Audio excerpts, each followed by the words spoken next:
కాలు అయితే ఇంతలా ఉండేది కదా? ఇంతలా ఉండేది సార్, బోరకాల్లో ఉండేది సార్. విపరీతమైన స్మెల్ పురుగు పట్టేసి ఇంత పురుగు వచ్చేది. కానీ మీ స్మెల్ మీరే భరించలేని పరిస్థితి కదా? పరిస్థితి లేదు సార్, ఇంకా చాలా ఇబ్బంది అయిపోయేది. తినడానికి తిండి తినబుద్ధేసేది కాదు, పడుకునే నిద్రపట్టేది కాదు, రాత్రి అయినా పగలైనా. అదొక్క నరకంలోనే విధానం, అదొక పొజిషన్ సార్.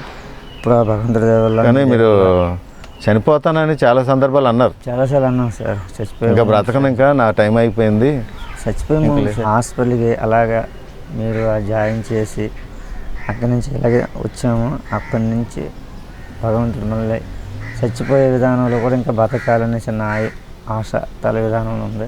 కాకపోతే ఇంకా అక్కడ ఇంకా చిన్నది. భవాని ఏంటి, ఎలా ఉన్నావు? బాగున్నాం సార్, మీరుండడానికి మాకేం, మీరుండడానికి మాకేం.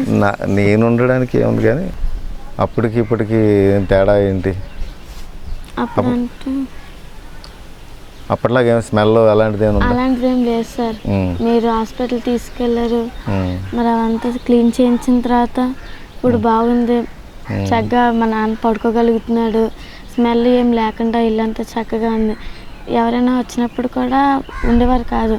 ఇప్పుడు అలా కాకుండా చిన్నపిల్లలు అందరూ ఎవరు వచ్చారు కాదు, ఇప్పుడు అందరూ వస్తున్నారు. మా నాన్న దగ్గర కూర్చుంటున్నారు చిన్నపిల్లలు గట్రా వచ్చి మాట్లాడడం కూడా జరిగింది.